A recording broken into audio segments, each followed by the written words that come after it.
y traer, Señor, para reconocer, precioso Dios, que dependemos de ti, que nuestra vida depende de ti, de tu amor, de tu presencia, que de tu mano viene todo el sustento para nosotros, Señor. Gracias por toda la fidelidad. Abre nuestros ojos para que podamos ver esa fidelidad que se manifiesta una y otra vez sobre nuestras vidas. Como dice tu palabra, porque aunque somos infieles, tú permaneces fiel, porque no puedes negarte a ti mismo, Señor. Gracias por tu fidelidad que nos sostiene, pero que tu fidelidad provoque nuestro corazón a ser fieles contigo, Señor.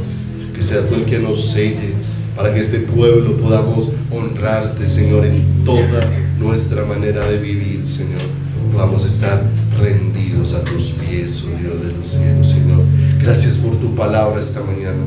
Gracias por tu consejo sabio y precioso. Gracias por tu sabiduría hermosa, porque ella, oh Dios de los cielos, Señor, está dispuesta para enseñarnos, para instruirnos, para corregirnos, para confrontar nuestro corazón, oh Dios de los cielos, pero también para llenarnos de la vida tuya, Señor.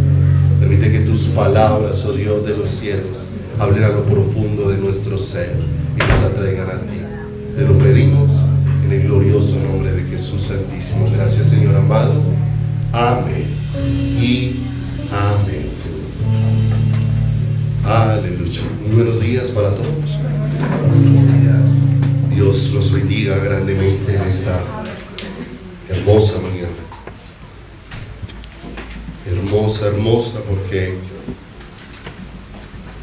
no hay nada más grande para el corazón humano y no hay nada de mayor valor para el ser humano que conocer al Creador. No hay nada que se compare, no hay nada que se iguale, no hay nada que tenga tanto valor como conocer a Dios. Por eso el clamor permanente del corazón es: Señor, abre nuestros ojos para ver más de ti. Porque podemos ver muchas maravillas, pero no ver a Dios, y terminar atraídos por la multitud de maravillas y de cosas, de milagros, señales, prodigios. Todas esas cosas pueden terminar siendo un atractivo para nuestro corazón, pero podemos terminar corriendo tras ellas, no tras el Señor, como el Señor lo manifestó, que muchos le seguían porque habían visto las señales, no porque lo habían visto a Él, no porque identificaban que estaba señalando eso que acontecía.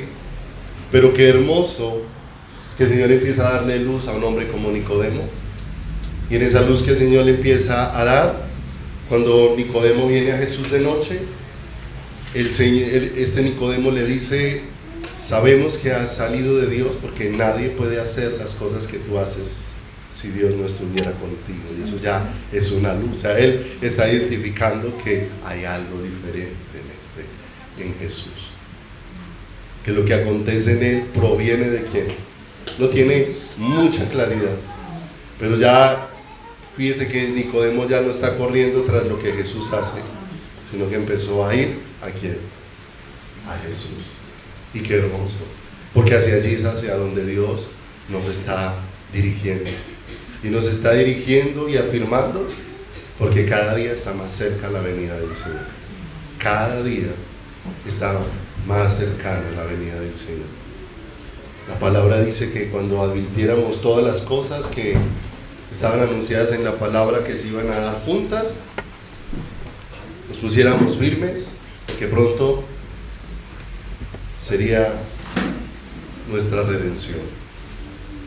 Y qué precioso que todo esto llena de esperanza nuestro corazón. Hay mucho acontecimiento al momento allá afuera que está hablándonos de cómo se está cumpliendo lo advertido por Dios, pero solo un sordo y un ciego puede no darse cuenta cómo Dios nos está hablando con suma claridad y muestras de lo que viene, porque la palabra de Dios dice que esto apenas es principio de qué, principio de dolores, apenas es comienzo de dolores. O sea, lo que hemos visto ahora. Oír de los más de 1.000 millones de animales muertos en Australia, que eso es una cantidad descomunal de animales.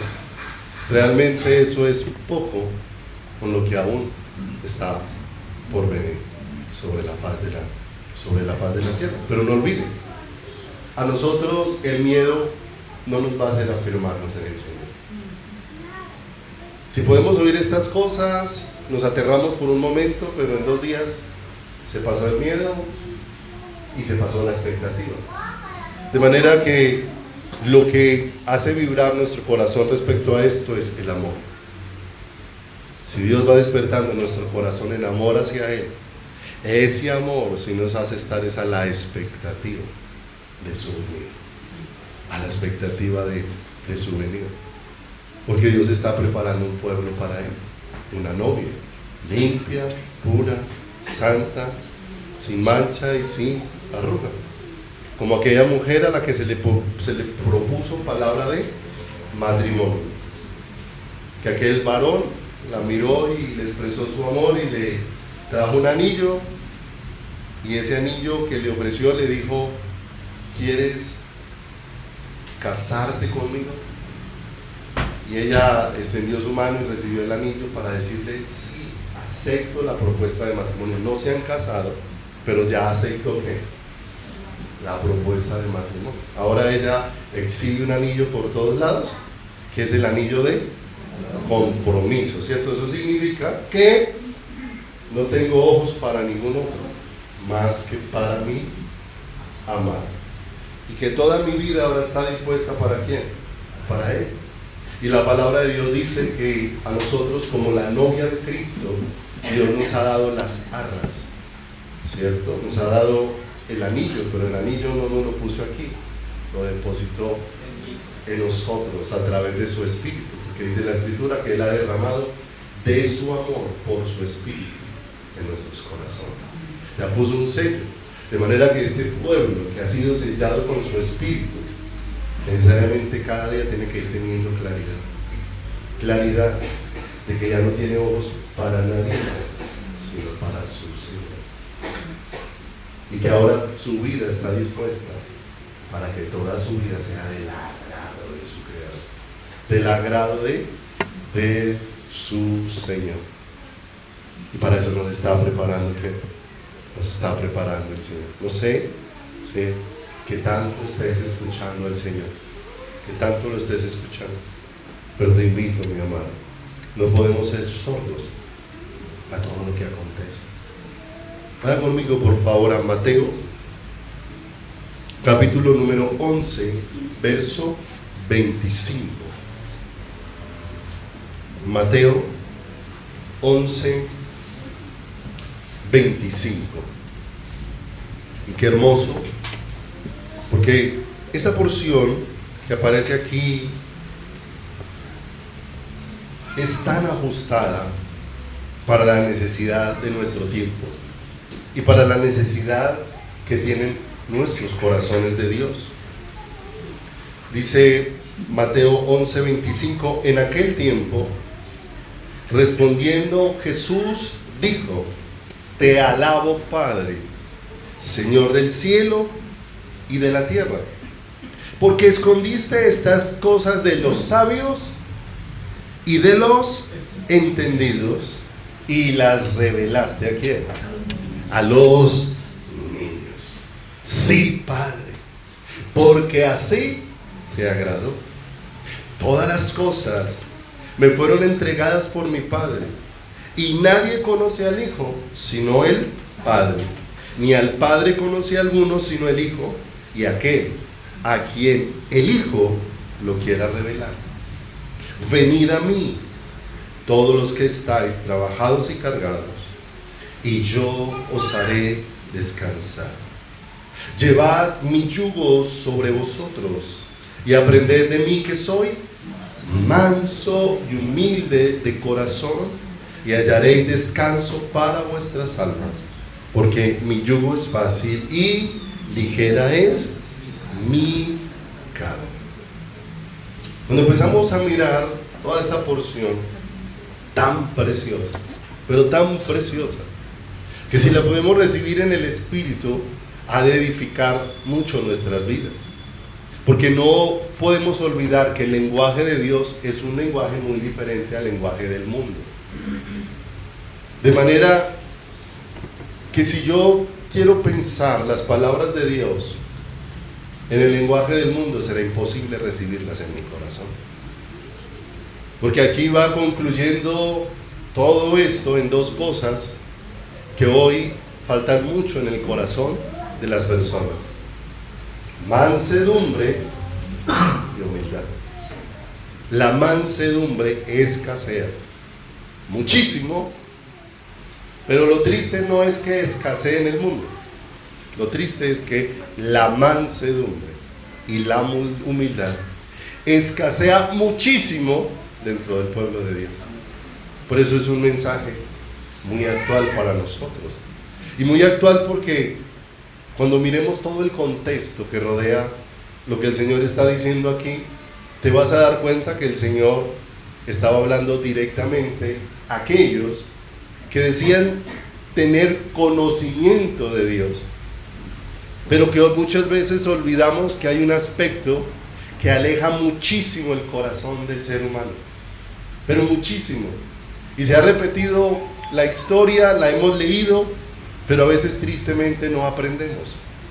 Y muchas veces necesitamos ser muy procesados por Dios para que aprendamos a entender cuál es la voluntad del Señor. Porque la altivez, que es lo opuesto a la mansedumbre, ¿cierto? La mansedumbre es ser dócil para ser llevado, para ser instruido. La altivez es todo lo opuesto. No soy dócil, yo me manejo a mí mismo, ¿cierto? Veíamos el miércoles que hay algo de lo que el Señor va a ir sacándonos, y es que nosotros, aunque llamamos a Jesús Señor, muchas veces el señorío de nuestra vida no lo tiene el Señor, lo tenemos en nosotros mismos, porque nosotros somos los que decidimos, nosotros somos los que hacemos. Lo que pasa es que tomamos las decisiones y para que suene espiritual le ponemos en el nombre de Jesús. Entonces, si le pongo a mis decisiones en el nombre de Jesús, suena como más pegado a Dios, como más a la voluntad de quién, como más a la voluntad del Señor. Pero ¿en qué se evidencia la falta de mansedumbre? No olviden que el pueblo de Dios está con las manos así abiertas, dispuesto a recibir todos los sí que Dios le diga. Señor, dame un trabajo. Si el Señor le dice que sí, gloria a Dios. Dame salud. Si el Señor le dice que sí, gloria a Dios. Dame esa novia. Si el Señor le dice que sí, gloria a Dios. El asunto es cuando Dios le empieza a decir no. Y cuando Dios le dice no, entonces es donde se manifiesta quién realmente gobierna tu corazón. Porque apenas el Señor le dice esa novia no, y él dice, pero igual yo la quiero. ¿Sí o no? Pero todo lo hago que no sea mi voluntad sino la tuya. Y eso muchas veces se volvió simplemente una doctrina de labios, que con los labios le decimos al Señor que no sea lo que yo quiero sino lo que tú quieras, pero eso terminó siendo mera palabrería en nuestros labios, porque apenas Dios dice no, entonces de una vez se manifiesta rebelión en mi corazón, se manifiesta enojo, se manifiesta disgusto, y hago todo lo posible porque la voluntad de Dios coincida con la voluntad que yo quiero, y quiero acomodar todas las cosas. No acepto que un no es un no lo acepto. Y muchas veces como creemos que aceptar la voluntad de Dios es estar en completa paz, pero no. Yo he encontrado en la palabra del Señor que hacer la voluntad de Dios muchas veces va a producir mucha angustia. Pregúntele a Jesús en el huerto de Getsemaní. O sea, si tú estás esperando que para hacer la voluntad de Dios te inunde una absoluta tranquilidad, puede ser que no pase. En el huerto de Getsemaní el Señor tuvo mucha angustia, y allí la voluntad de Cristo estaba siendo postrada ante la voluntad de Cristo, ante la voluntad del Padre. Mira lo hermoso de la oración del Señor Jesús en el huerto de Getsemaní, ¿cierto? Padre, Si te es posible, Señor. Él está diciendo, Señor, si hubiese otra forma de salvar al hombre, Señor, estaría dispuesto a tomar esa otra alternativa. Pero mire lo que Él está expresando. Pero la alternativa que estoy dispuesto a tomar es la que tú me muestres. Esa es si hay otra alternativa, pero que sea la tuya, no la que yo muestre. Porque es que nosotros queremos mostrarle a Dios las alternativas que nosotros tenemos. Y en el huerto del Getsemaní, el Señor, el Padre le respondió a Jesús: no hay otra alternativa, ¿cierto? Y fue angustioso ese momento para Jesús en la cruz, allí en el monte, en el huerto del Getsemaní.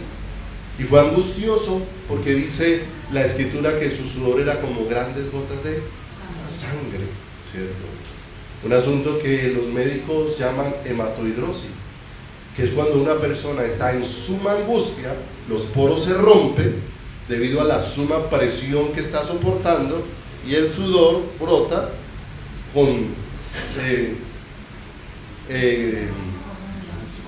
sangre, brota sobre la persona, está en un estado extremo de angustia, ¿cierto? De manera que nos damos cuenta que allá aprendemos que hacer la voluntad de Dios no siempre va a ser algo cómodo. Puede ser que muchas veces vamos a pasar por momentos de angustia, pero con todo y eso, cuando vino la aceptación en el corazón, vino la paz de Dios sobre Jesús. Porque hubo un momento de angustia mientras el Padre respondía. Cuando el Padre respondió, Jesús abrazó la voluntad del Padre y no discutió más con el Señor. No discutió más. No hay otra oración, no se volvió a repetir otro Getsemaní. Otra vez Jesús llegó a su casa y otra vez se arrodilló: Padre, si es posible, pásame esta copa. Porque así somos nosotros. Nosotros sí hacemos muchas oraciones del huerto del Getsemaní, pero al revés. O sea, muchas oraciones donde le seguimos insistiendo al Señor: pero no acepto esta voluntad, tiene que haber otra. Pero no la acepto, tiene que haber otra. Pero no la acepto, tiene que haber otra. Insisto e insisto en ese camino. Y dice acá en el verso 25 que de pronto el Señor empieza a confrontar de una manera muy especial la necesidad de tener un corazón enseñable. Pregunta: ¿tienes un corazón enseñable?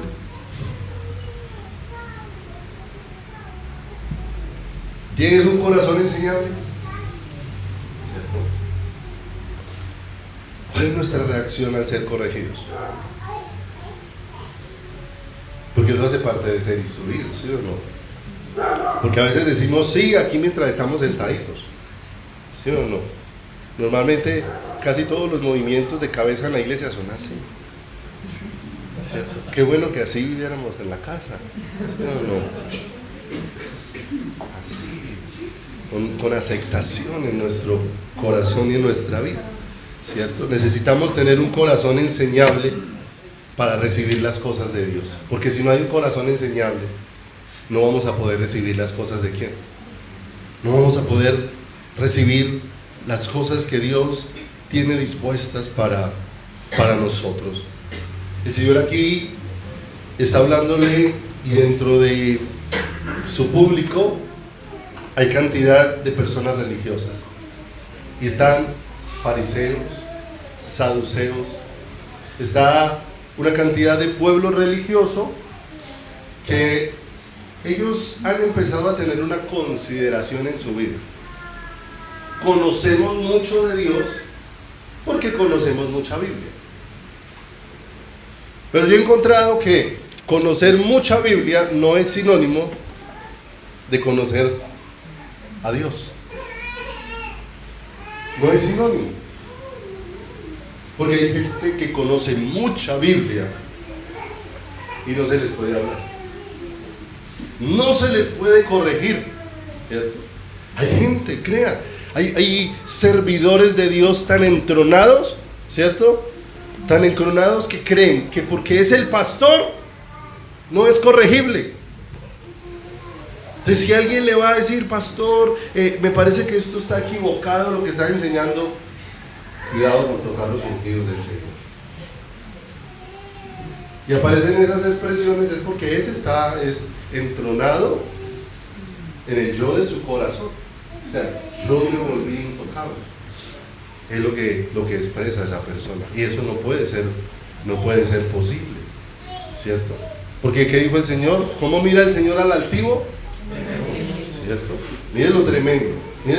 No olvide que una persona puede hablar de todo lo que sabe, pero realmente en el mundo del espíritu uno ministra es de lo que tiene de Dios, no de lo que sabe.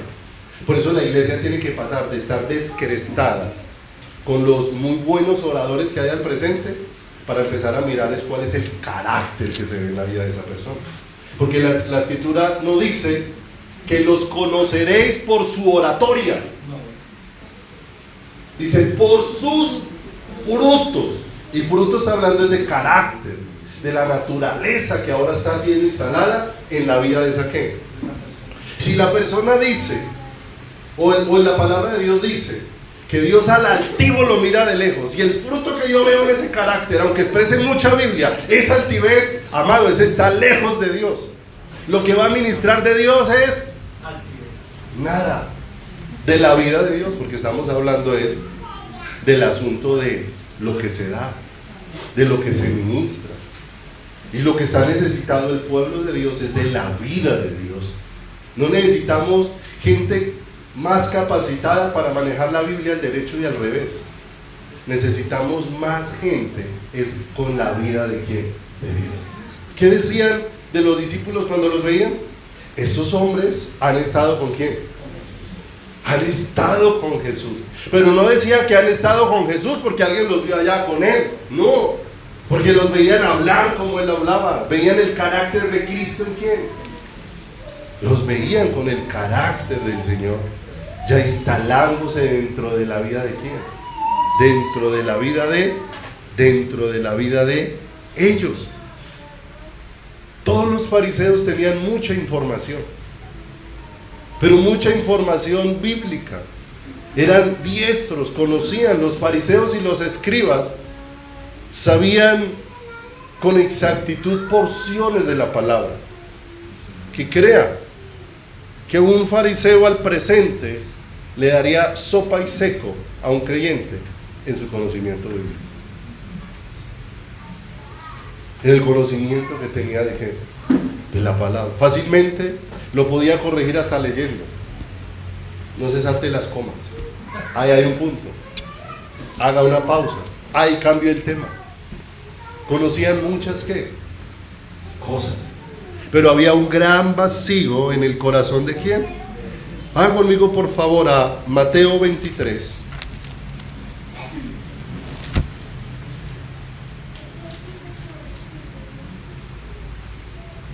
¿Qué dijo el Señor en lo que leímos ahora en Mateo? Te alabo, Padre, porque escondiste estas cosas de los sabios y de los entendidos. ¿Y a quién se les revelaste? A los niños, ¿cierto? Y no estaba hablando de que no fuera necesario de que una persona creciera en el conocimiento, sino que está hablando es de la actitud del corazón. No olviden, necesitamos un corazón ¿qué? Enseñable. Un corazón enseñable, un corazón que aprenda a escuchar, que aprenda a escuchar sin defenderse, porque a veces nosotros no escuchamos porque estamos a la ofensiva. ¿Sí o no? ¿Te va a corregir a alguien? Amado, es que usted es muy grosero, y usted también. ¿Sí? O sea, yo no quiero escuchar lo que me quieren corregir, yo lo que salgo es a la defensiva con lo mismo, ¿cierto? Entonces no acepté, sino que me voy en rastras contra qué tiene el otro, en lugar de aceptar. Y dice aquí el capítulo 23 verso 1: entonces habló Jesús a la gente y a sus discípulos diciendo: en la cátedra de Moisés se sientan los escribas y los fariseos.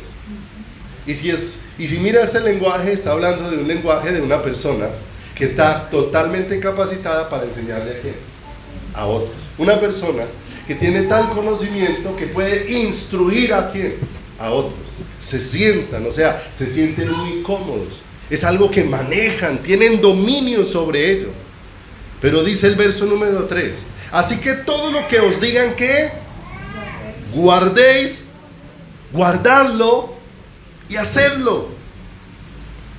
Mas no hagáis conforme a sus obras, porque dicen y no qué. Porque dicen y no hacen, ¿cierto? ¿De qué entonces se había llenado su corazón? ¿De qué se había llenado su, cierto? De información. Pero mire lo tremendo, mi amado, porque fácilmente, como todos nosotros hemos sido afectados por lo mismo, necesitamos tener mucho cuidado, porque dice la Escritura que el conocimiento envanece. Y puede haber un momento en que, ¿qué ocurrió con los fariseos? Ellos se envanecieron porque consideraron que el saber mucho ya los hacía personas perfectas e intachables.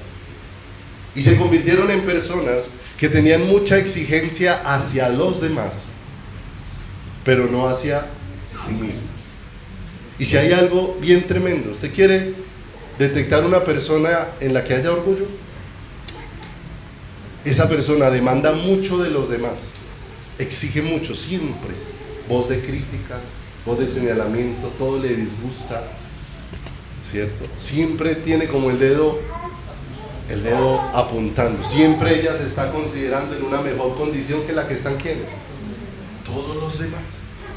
Dice el verso número 4, vea lo que dice ahí: porque atan cargas pesadas y difíciles de qué, y las ponen sobre los hombros de los hombres, pero ellos ni con un dedo quieren qué. ¡Ay, qué fácil es enseñar acerca del perdón, cuando el que enseña no está dispuesto a perdonar!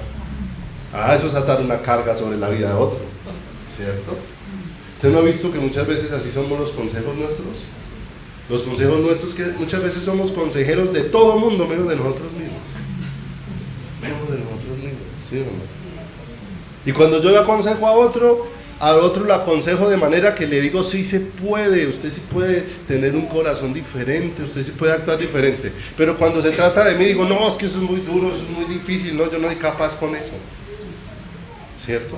Entonces nos damos cuenta la actitud que vamos teniendo dentro de nuestro corazón y dentro de nuestra vida. ¿Qué hacían? Ponían pesadas cargas sobre los demás. Hagan esto, muévanse con esto. Pero cuando se trataba de ellos mismos, ¿qué? Ni con un dedo. No es que no, aquí lo que evidencia es que no hacían ni el más mínimo esfuerzo para poder ¿qué? Para poder hacerlo. Dice verso número 5. ¿En qué estaban pensando ellos? Mire lo tremendo del orgullo. Antes, verso 5, hacen todas sus obras para ser vistos ¿de quién? O sea, si hay público, yo no tengo problema en pedir perdón, pero el asunto no es porque tenga claro lo que debo de hacer por causa de la vida espiritual, sino por causa de ganarme tal vez el aplauso de quién, el aplauso de los hombres, ¿cierto? Mire lo tremendo, tan sencillo como aún prueba cosas tan pequeñas como por ejemplo el hacer el aseo de una congregación prueba el corazón, ¿cierto? ¿Para quién o cuál es la motivación con la que estoy haciendo? ¿Cierto? No, yo ya no quiero hacer más el aseo en la congregación. ¿Y por qué? Pero es que nadie me ha reconocido, nadie me dio las gracias porque la iglesia estaba limpia, ¿sí o no? ¿En qué estaba pensando esa persona? ¿Qué estaban haciendo estos fariseos? Antes, todas las obras las hacían para ser vistos ¿de quién? De los hombres. Pues ensanchan sus filacterias y extienden los flecos de sus mantos, y aman los primeros asientos en las cenas y las primeras sillas en las sinagogas. Y mire lo que dice el verso 7: y las salutaciones en las plazas, y que los hombres los llamen rabí, ¿sí o no? O sea, que le reconozcan, ¿cierto? Qué tremendo esto. Esto es tremendo y prueba el corazón. Y prueba el corazón de una manera tremenda. Porque aquí está hablando acerca de cómo les gusta recibir honor frente a lo que tiene. Alguna vez les compartí, y vuelvo y se los comparto, ¿sí o no? Que habían unos hermanos que estaban disgustados porque otros hermanos no me decían pastor. sino que me decían César. ¿Y cómo no respetan al pastor? ¿Cierto? Y es que el asunto es que eso no es lo que da lugar al corazón, en el corazón.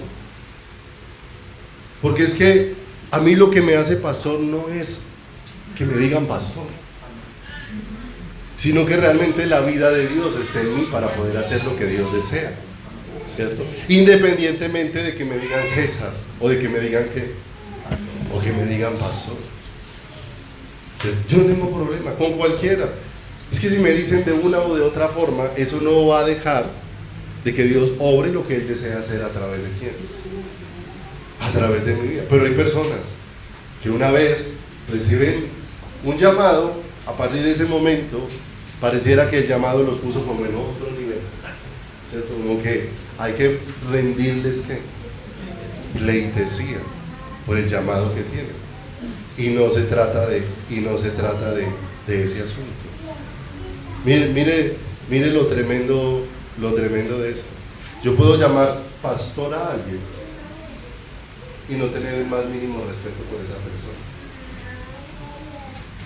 y puedo llamarlo por el nombre, y puedo experimentar que Dios ha bendecido mucho y ha enseñado mucho mi vida a través de esa persona. Se da cuenta que no es un asunto del título, pero estos se acostumbraron fue a los títulos, que era lo que les gustaba. Y hoy en día que la iglesia está llena de apóstoles, de profetas, ¿cierto? Y que cada día el hombre, como no encuentra su saciedad en el Señor, busca cómo tener algo más alto, ¿cierto? Viendo que el Señor dijo que entre más alto quisiera ir una persona en el Señor, mayor servicio estuviera dispuesto a qué, mayor servicio estuviera dispuesto a prestar, ¿cierto? ¿Cuánto se escandalizaría un apóstol si uno lo invitara a la iglesia? Lo invito el domingo a predicar, ¿sí? Pero le voy a pedir un favor, es que necesito que antes del sábado vaya acá al aseo en la congregación. ¿Sabe qué le está hablando? ¿Sí? El Señor me llamó para predicar, no a hacer el aseo de la iglesia, ¿cierto? Y todo eso nos demostraría dónde está puesto el qué. ¿Qué amaban estos? Los primeros asientos en qué, en las cenas, las primeras sillas en las sinagogas y las salutaciones en las plazas, y que los hombres lo llamen rabí, ¿cierto? Maestro, que les hagan honores. Y no estoy diciendo que no esté bien que reconozcamos lo que Dios ha hecho en la vida de una persona,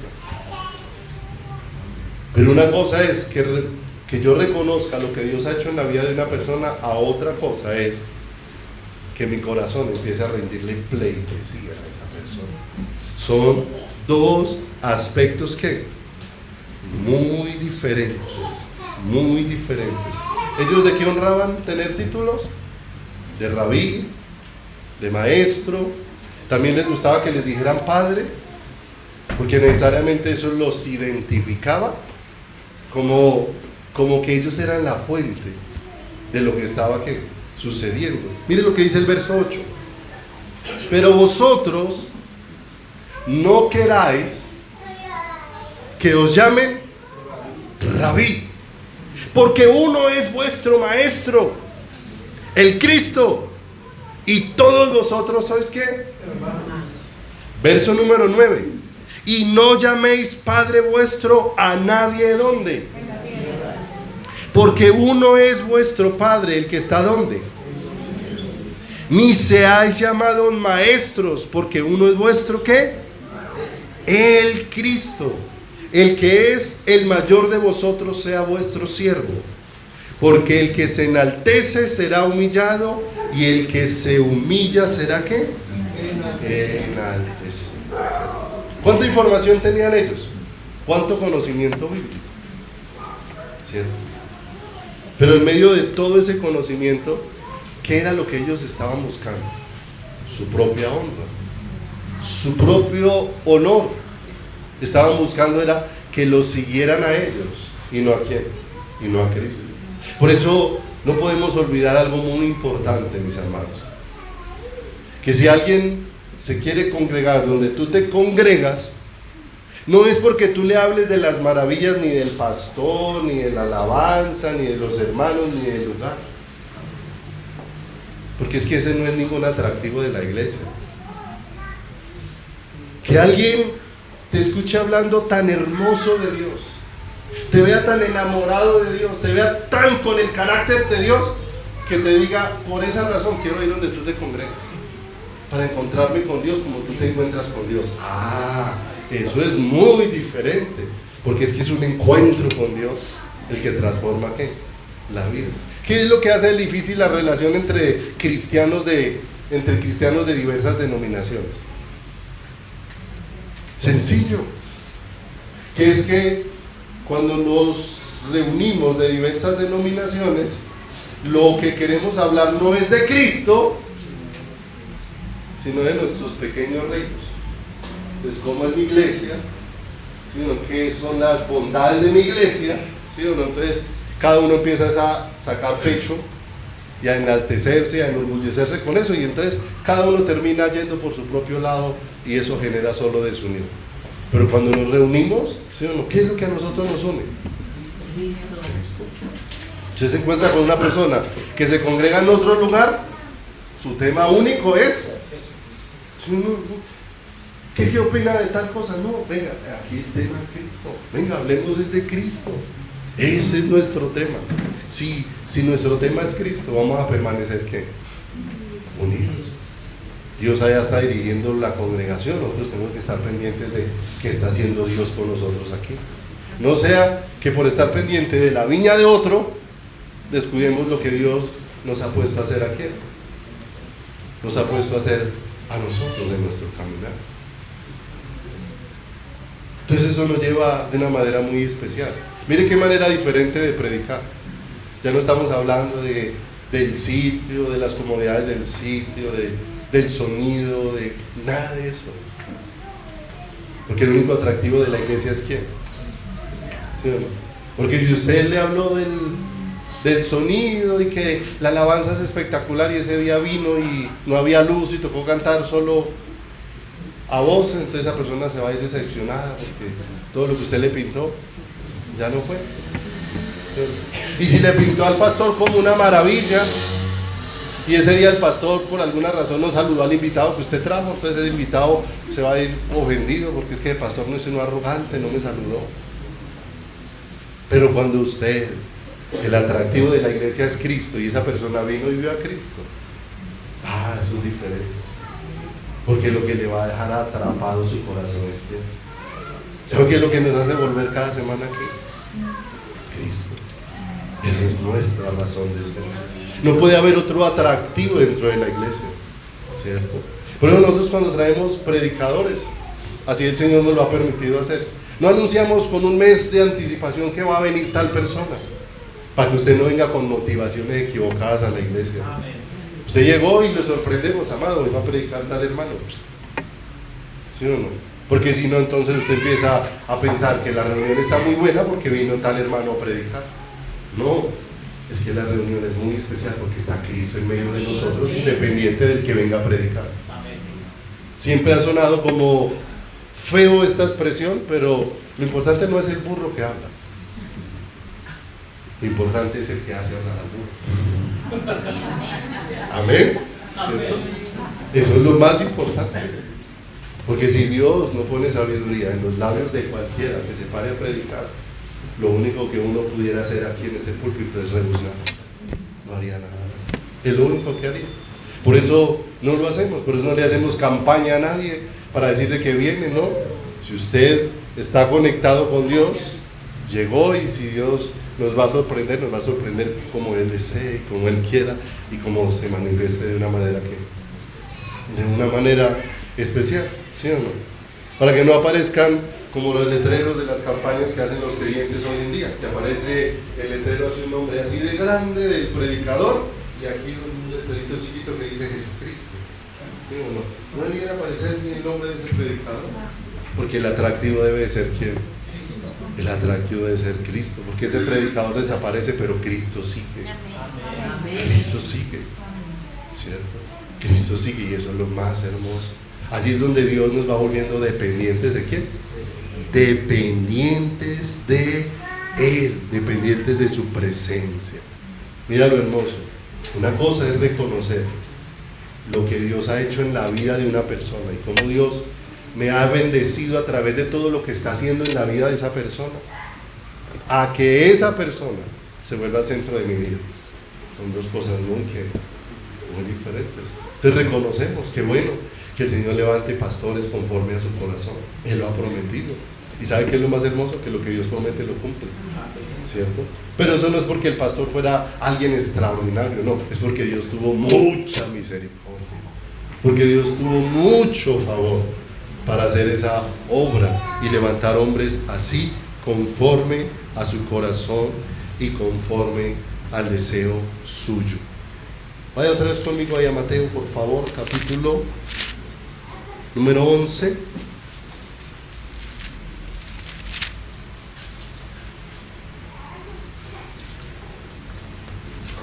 Mateo capítulo número 11, verso 25.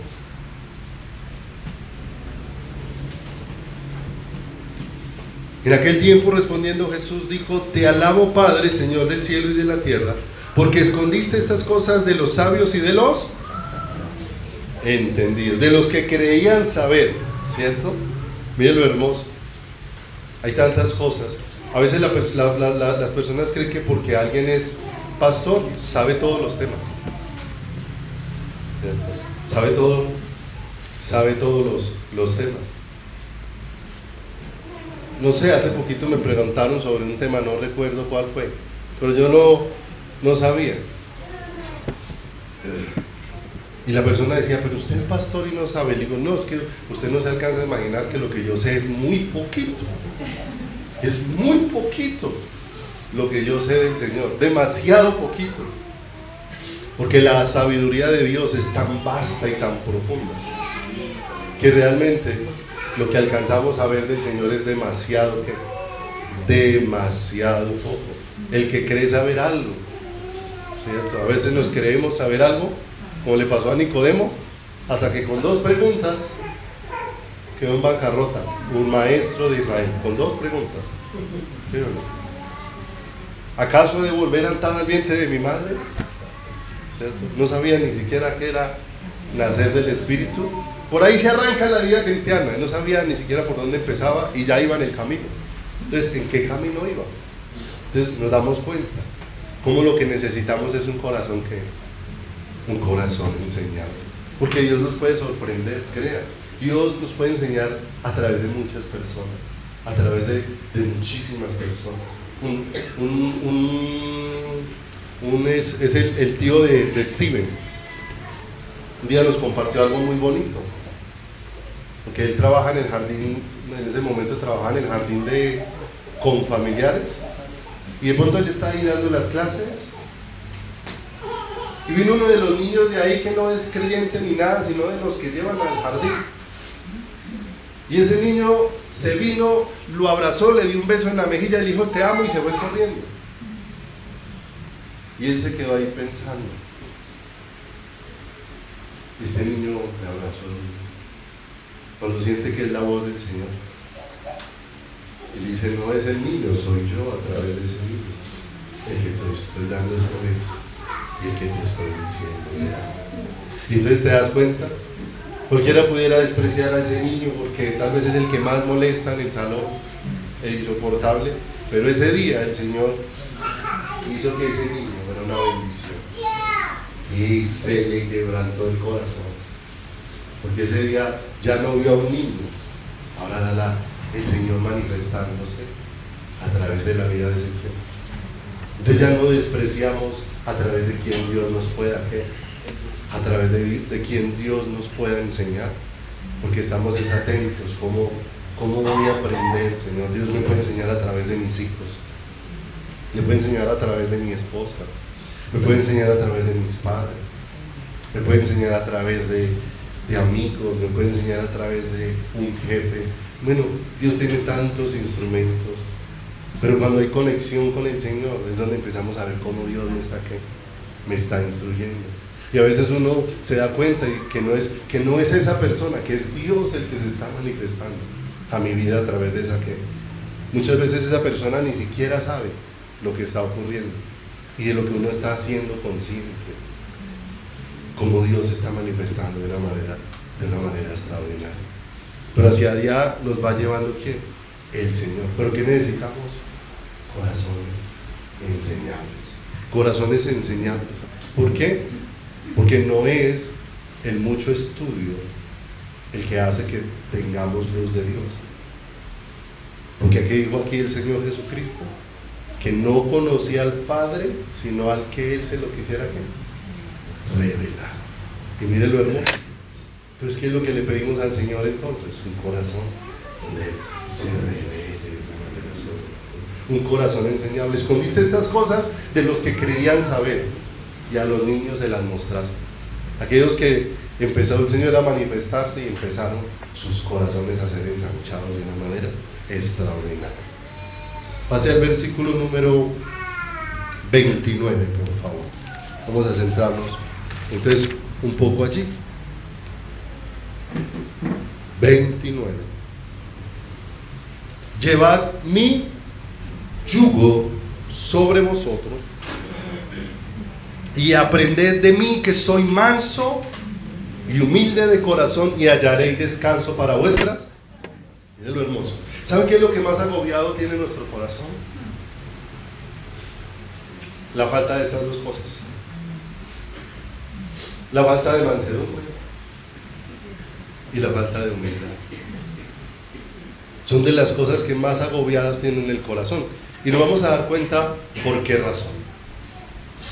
Cuando la Escritura habla de la palabra yugo, habla de un elemento de madera que era utilizado para ponerle a los bueyes en el cuello para que ellos alaran el arado, la máquina de romper la tierra para prepararla para sembrar, ¿cierto? Para nosotros que no tenemos en la región donde vivimos mucho la cultura del arado, hay muchas cosas de estas que no nos son familiares. Pero para ellos que sí estaban acostumbrados a esto, estas solas palabras eran suficientes para que ellos pudieran entender de qué les estaba hablando el Señor.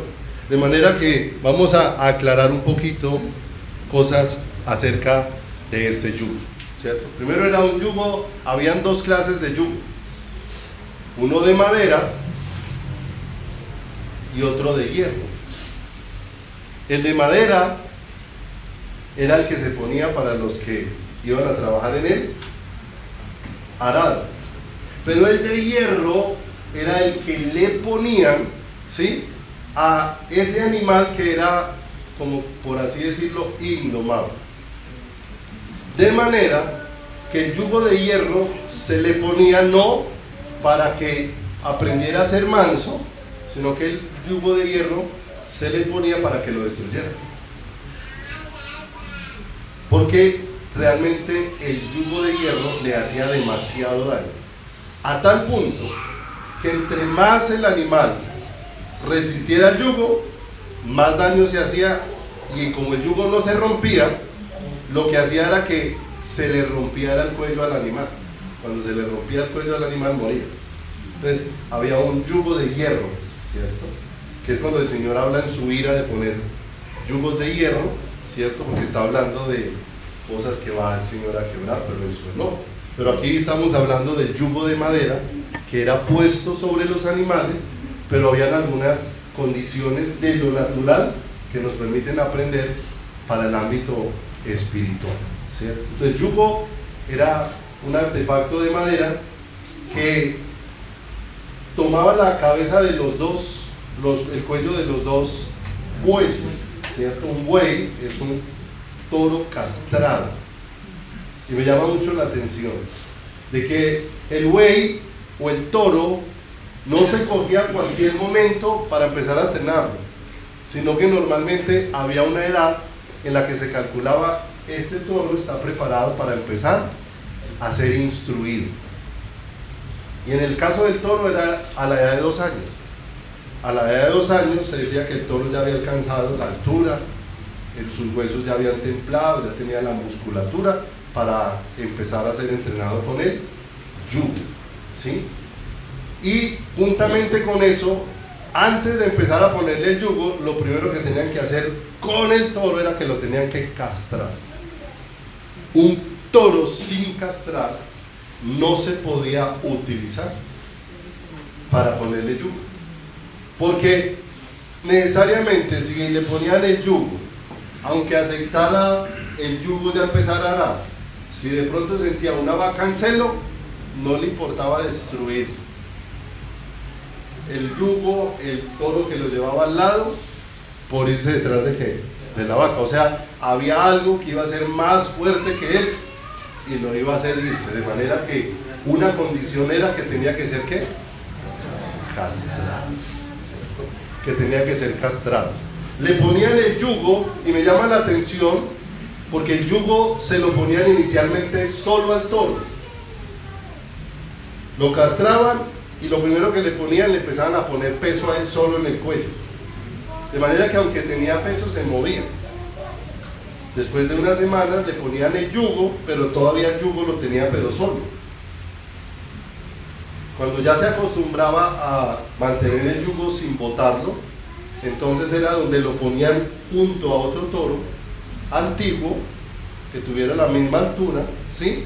Pero ya cuando le ponían el yugo, quiere decir que ya perdió la libertad del movimiento, ya no se movía cuando quisiera, sino que tenía que moverse de acuerdo con el otro, porque si los dos tenían el coso, venga un segundito ustedes dos, ¿les sirve eso? Un momentico nomás, miren para allá, aunque están un toquecito desiguales, más o menos el yugo era algo así, un palo aquí, que aquí les daba la vuelta y aquí le daba la vuelta, de manera que si él quiere echar para allá, el de acá tenía que echar para dónde, para allá, o sea, tenían que empezar, gracias, tenían que empezar ¿a qué?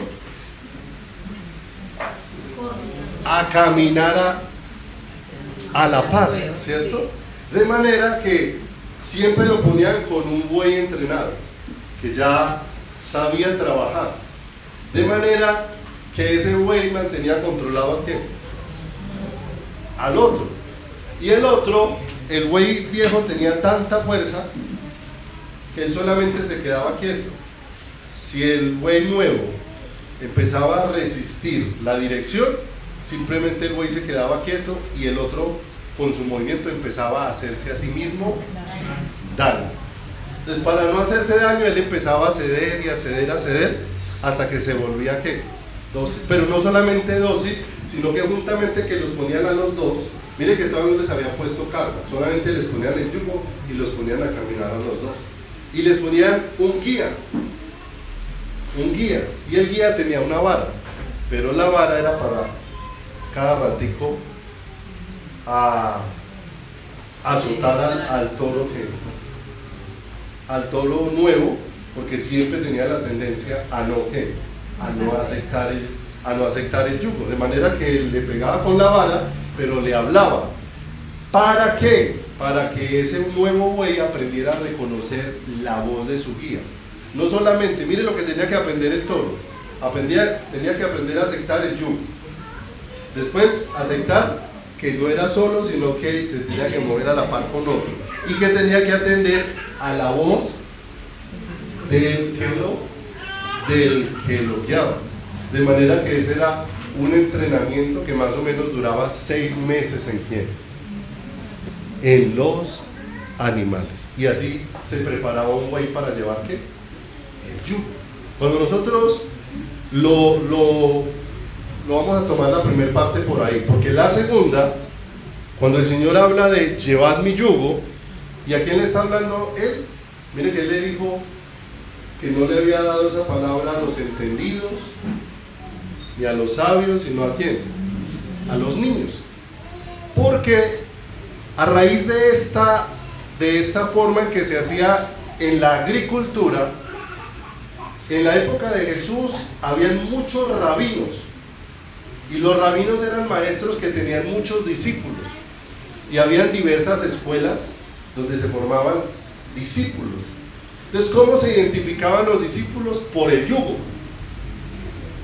Y el yugo era la enseñanza. De manera que cuando se encontraba en la calle para preguntarle a alguien, usted, ¿cuál es su maestro? Entonces, para preguntarle cuál era su maestro, la respuesta de él es, mi yugo es este. Y lo que él expresaba era cuál era la enseñanza que le estaban dando y cómo era que esa enseñanza ahora estaba siendo tomada en su vida. Entonces, a eso el aprendiz lo llamaba yugo. La enseñanza que me da el maestro es el yugo para mí. Pero ellos consideraban yugo a la enseñanza que le daba su maestro como la más importante, pero a su vez para ellos era la más difícil de aprender. A eso ellos llamaban ¿qué? Los llamaban yugo, los discípulos. De manera que cuando el Señor está hablando del yugo, está hablando no solamente en la figura de la sujeción de la voluntad, sino está hablando respecto a la enseñanza misma que Dios está trayendo como el maestro de nuestras vidas y de nuestros corazones. Empezamos viendo que ¿qué era lo primero que había que hacerle al toro? Castrarlo. Sin castrarlo, amados, sin que haya un cambio de corazón en nuestras vidas, iniciar la vida cristiana es imposible, ¿cierto? En el caso de los creyentes, lo que necesitamos no es ser castrados, lo que necesitamos es recibir vida nueva, que nos sea quitado el corazón de piedra y nos sea dado un corazón de ¿qué? Un corazón de carne. Pero ese corazón que recibimos necesita empezar a ser enseñado e instruido en el camino de ¿quién? En el camino del Señor. Porque ahora necesitamos empezar a recibir peso sobre ¿quién? Sobre nuestras vidas. Porque ¿de qué vamos a ser portadores nosotros? De la vida de Dios. Portadores de la vida de Dios. De manera que como portadores de la vida de Dios, necesariamente vamos a tener que estar caminando al lado de ¿quién? Al lado del Señor. Tenemos un instructor, ¿cierto? No olviden que el buey viejo, como ya había aprendido, ya tenía mucha experiencia en el manejo del yugo, ¿cierto? Había una cosa que se llamaba, eso se llama yunta. Cuando unían los dos bueyes, eso lo llamaban yunta, la unión de los dos bueyes para jalar el arado. Y si nosotros lo miramos, es una palabra que nosotros muchas veces utilizamos, pero con toda seguridad que la mayoría nunca hemos entendido ni siquiera el significado. ¿Cuántas veces usted ha utilizado la palabra cónyuge?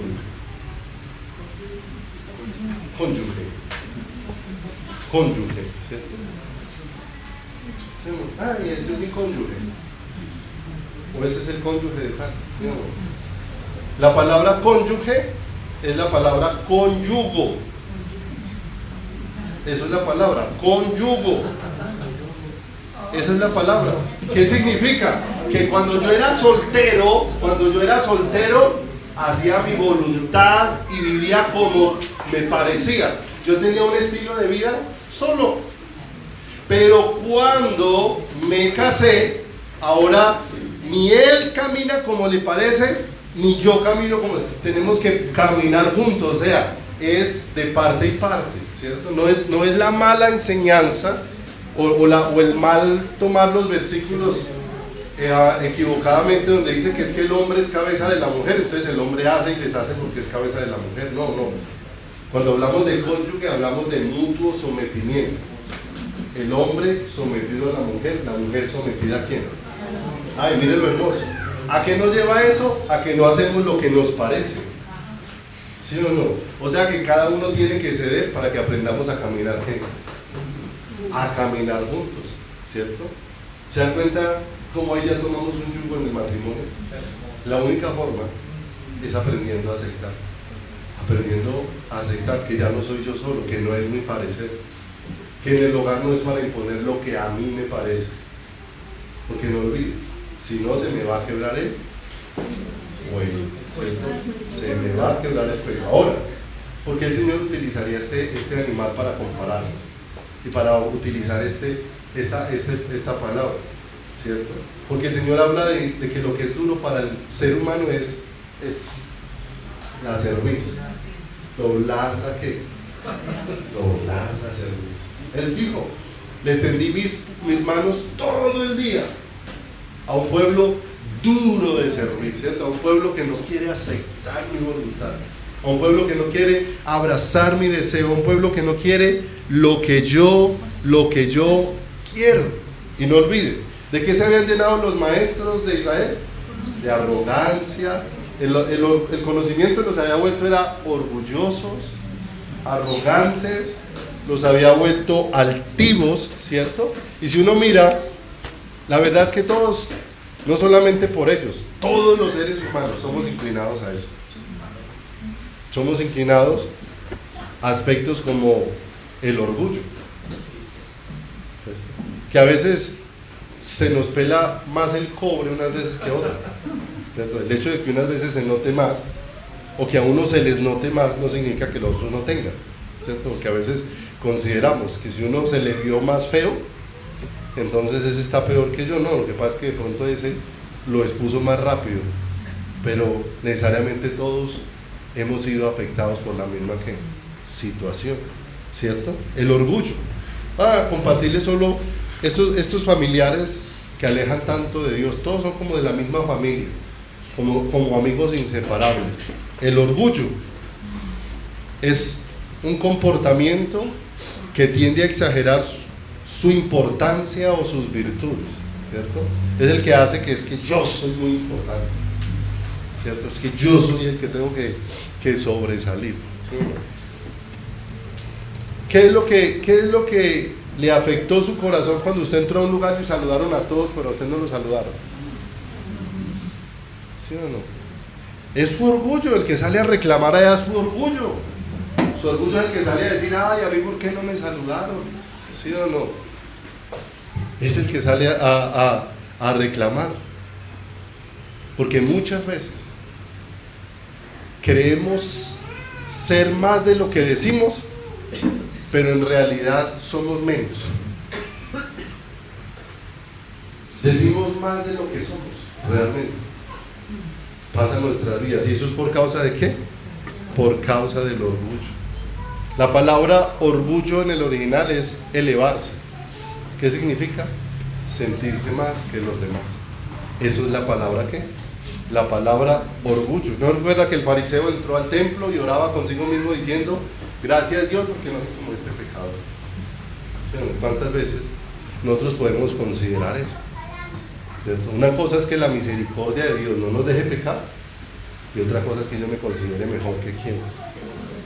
Me considere mejor que los demás. Mejor que los demás. Un día me aconteció una cosa muy bonita, de las cosas que le acontecen a uno en el diario vivir con el Señor. Yo hacia el trabajo, necesitaba coger el transporte, pero no pasaba ni buseta ni taxi, y estaba por allí, por aquí por donde las lonjas del Canacrí, más atrásito, y no pasaba. Entonces, al ver que no pasaba ya como 40 minutos y no pasaba ni taxi ni buseta, entonces me fui caminando. Cuando iba llegando aquí al hospital de Caldas, ahí antes de la entrada de urgencias, ahí hay como una media tortica que hicieron ahí al frente. Y había una cantidad de habitantes de la calle ahí sentados, y había un señor predicándoles y dándoles alimento. Y cuando yo vengo caminando y voy llegando por el lado de ellos, uno los mira ¿cierto? Y muchas veces a lo que el ser humano en su condición normal tiene sobre una persona que no esté como a la altura de uno es desprecio en el corazón. Esa es la realidad. Pero cuando yo voy pasando por ahí, yo siento al Señor hablándome al corazón y me dice que me siente en medio de ellos. Y yo fui y me senté en medio de ellos. Y me senté en medio de ellos y empecé a recibir la enseñanza del que estaba arriba de ellos. Y los que estaban al lado mío me cogían la mano. Y los veía, y el de acá estaba negro, sin bañarse, y acá. Pero empecé a sentir un momento tan especial, porque empecé a sentir como en ese lugar Dios me estaba amando de una manera tan extraordinaria, y que lo que estaba predicando ese hombre ahí me estaba llegando hasta lo más profundo del corazón. Y después pasó y repartió pan, y yo cogí pan como uno de los que estaba ahí, y comí, me lo pasaron en la mano, en una bolsa, me lo comí con todo. Y después salí, ya estaba pasando las bucetas, y no, me fui caminando ahí para allá y le daba gracias a Dios. Decía, gracias Señor, cuánto necesitamos tantas experiencias como estas, que nos recuerden, oh Dios de los cielos, que jamás somos más que nadie. Que nos recuerden, oh Dios, que aunque una persona esté en una situación que sea diferente a la mía, eso no me hace a mí mejor, pero sí me lleva a recordar cuánto ha sido tu amor, Señor, sobre nuestra vida, y eso debería hacer nuestro corazón mucho más sencillo. Esa experiencia fue extraordinaria. De ahí para allá me fui con lágrimas en los ojos, dándole gracias a Dios. Le decía, Señor, el mejor momento de este día lo viví en medio de todos los loquitos allá afuera. Puede ser que ellos ni siquiera estaban siendo conscientes de que se les estaba predicando, Señor, pero yo te pude sentir ahí. Yo pude sentir que ahí en medio de ellos tú te estabas paseando, que tú les estabas manifestando tu amor, y en medio de ellos, Señor, me manifestaste tu amor a mí, Señor. Cómo de repente eso el corazón de una manera extraordinaria y de una manera tan hermosa. Pero ¿qué hace el orgullo? Hacernos sentir más que quién, más que los demás. La altivez, ¿a qué lleva una persona? A tratar a los demás con cierto desprecio y superioridad. Me siento más que quién, me siento más que el otro, me siento más que la otra persona. La arrogancia de una persona. ¿Ha visto personas arrogantes? ¿Cierto? Arrogante, que carece de humildad. Me llama mucho la atención porque la palabra arrogante en su original es inflado o hinchado, ¿cierto? Y arrogante es el que uno ve como con ínfulas, como crecido, como que va más allá. Soberbia, el que se considera superior. Por tanto, no que, por tanto no se somete, ¿cierto? Por tanto no se somete. Y el Señor viene y les dice a ellos, llevad ¿qué? Mi yugo sobre vosotros. Y me llama mucho la atención porque el yugo era algo que se imponía, pero cuando el Señor lo ofrece, no lo ofrece como algo que Él nos va a imponer, sino como algo que se ha de tomar voluntariamente. Llevad ¿qué?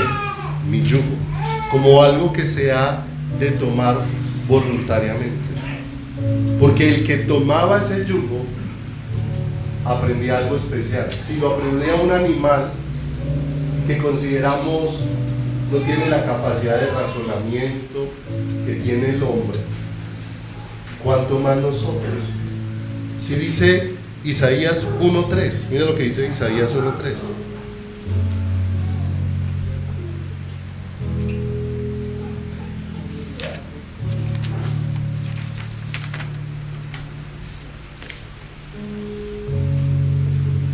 El buey conoce a quién. Mira lo hermoso. Ese al que se le puso el yugo adquirió un conocimiento, conoce quién es quién. Es su dueño. Y hay algo que nosotros necesitamos conocer cada día. ¿Quién es nuestro dueño? Cantamos ahora al principio Preciosa Sangre, que alguna vez compartimos un ejemplo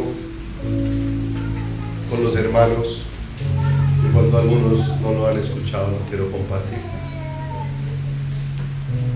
Que es sencillo, pero nos va permitiendo entender a partir de cosas sencillas cómo nuestra vida le pertenece al Señor.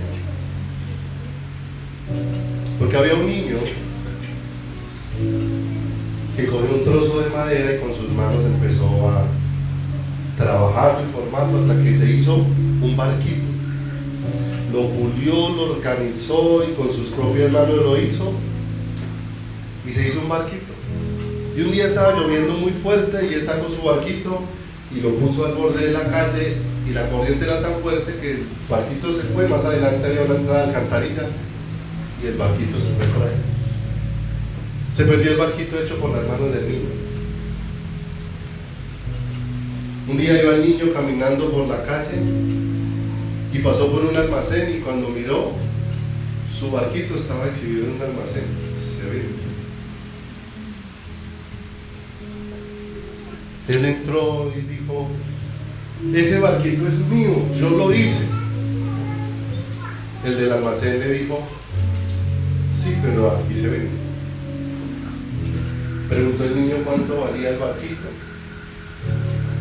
Se fue y ahorró hasta que recogió el dinero del barquito y volvió al almacén y lo compró.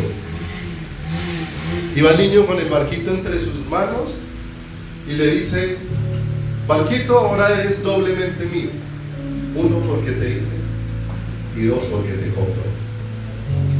Y cuando miras esa historia, es la historia de Dios con nosotros. Nos hizo en el vientre de nuestra madre. Mi embrión vieron tus ojos. Tú formaste mis entrañas, me hiciste. Y después el Señor va con nosotros entre sus brazos y dice: pero tú eres doblemente mío, porque yo te hice. Pero también en el monte Calvario te compré. No con oro corruptible, sino con la preciosa sangre de mi Hijo. De manera que el Señor le dice: llevad que mi yugo sobre vosotros y aprended de quién, que soy manso y humilde de quién. La mansedumbre y la humildad solamente se pueden aprender de Dios, porque no hay nadie más en el universo que lo tenga. Es algo, hace parte del fruto del Espíritu de Dios sobre cada una de nuestras vidas. ¿Y desde cuándo es necesario llevar ese yugo? Leamos porfa esta última cita, Lamentaciones 3, 27. Vamos a leer dos más. Lamentaciones 3, 27 dice: bueno, le es al hombre llevar yugo desde su juventud.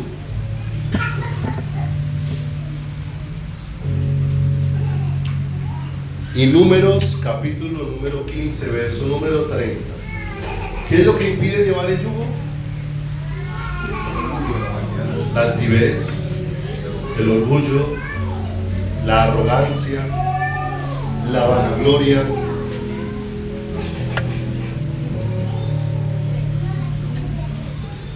la soberbia. Pero mire lo hermoso, cada vez que pensemos actuar así, mire lo que dice Números 15:30: mas la persona que hiciere algo con soberbia, así el natural como el extranjero, ultraja. Y uno dice: wow, ¿cómo? ¿Se da cuenta lo tremendo que nos hace caer el yugo del Señor sobre nosotros? Es un ultraje, es una ofensa, ¿sí o no? Y es una ofensa que trae juicio, porque dice, a esa persona será cortada ¿de qué? Del medio de su pueblo. La soberbia y la altivez es algo muy fuerte.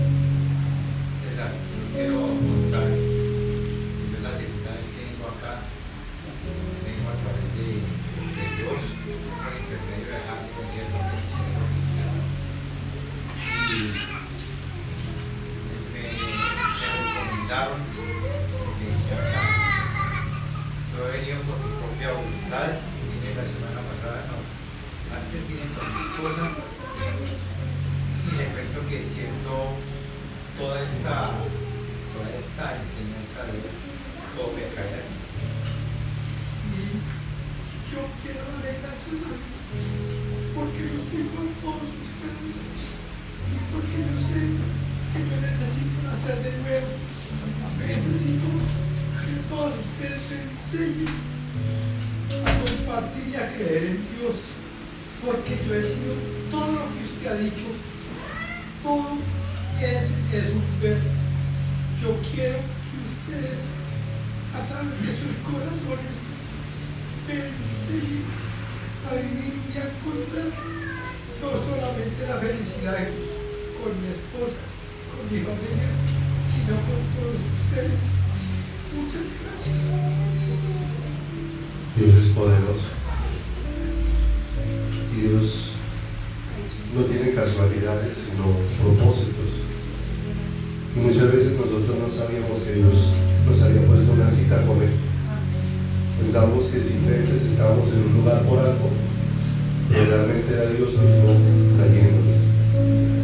Y todas estas cosas que no solamente son para su corazón, sino para nuestro, porque son una gran necesidad. Que ya no caminemos más en nuestra voluntad, haciendo nuestro parecer, llenos de orgullo y de altivez, sino podamos caminar deshumillados, rindiendo nuestro corazón en los pies del Señor. Vamos a orar. Padre, te damos gracias de todo nuestro corazón en esta mañana, Señor. Te damos gracias porque no somos merecedores de tanta bondad, pero sí necesitamos, oh Dios de los cielos, oír tu voz en medio de nuestro corazón y oír tu voz en medio de nuestra vida. Necesitamos, oh Dios de los cielos, recibir de ti. Te invito donde estás, si quieres levantar tus manos al Señor, cerrar tus ojos. Yo te invito, humillemos nuestro corazón delante de Dios. ¿Cuánto hemos ultrajado al Señor con nuestras soberbias, con nuestro altivez? Porque cuántas veces no hemos querido la mano de Dios sobre nuestras vidas y sobre nuestros corazones. Señor, nosotros clamamos esta mañana tu misericordia sobre nosotros, Señor, que tantas veces hemos resistido, Señor precioso, que tu voluntad sea hecha en nuestras vidas, Señor. Precioso Dios, cuánto daño ha hecho el orgullo a nuestros corazones, cuánto daño, Señor, nuestras arrogancias, cuánto daño, Señor, nuestra altivez, nuestra soberbia, Señor, que tantas veces, oh Dios de los cielos, Señor, hemos sido como el mulo, Dios de los cielos, que si no se nos inflige dolor, no entendemos, Padre. Señor, te rogamos en esta mañana que según tus misericordias y según la bondad tuya sobre nosotros, Padre de los cielos, Señor, traigas de tu vida a nuestro corazón. Señor, que no nos dejes ser palos secos, Señor, sin fruto. Que no nos dejes ser, oh Dios de los cielos, tierra desértica, oh Padre de los cielos, oh pueblo, Dios de los cielos, que tiene nombre de que vive y está muerto. Por tu gracia, Señor, Permite que venga arrepentimiento a nuestro corazón, Señor. Que podamos reconocer por la guía de tu Espíritu sobre nosotros, Señor, que te necesitamos, oh Rey de los cielos. Que no puedo seguir haciendo mi voluntad. Que no puedo seguir, Señor, yendo por mi propio camino. Que no soy yo el que trazo la senda de mis pasos, Señor. Que necesito tu guía y tu dirección. Que necesito, precioso Dios, tu presencia en mí, Señor. Llénanos de ti en esta preciosa mañana. Llénanos de tu presencia, precioso Rey de los cielos. Llénanos, amado Dios, de los cielos de ti. Llénanos de tu vida, llénanos de tu aliento. Llénanos, bendito Dios de los cielos, Señor, de tu bondad, Señor amado. Levantemos nuestro corazón al Señor. Volvámonos a Él en arrepentimiento. Clamemos a Dios que arranque esas soberbias de nuestro corazón. Él ha dispuesto su sangre para limpiarnos, su sangre para purificar nuestras vidas, su sangre viva, que no es simplemente un acto, es un derramamiento de la vida de Dios mismo sobre cada uno de nosotros, un derramamiento del aliento de Dios mismo sobre cada uno de nuestros corazones. Preciosas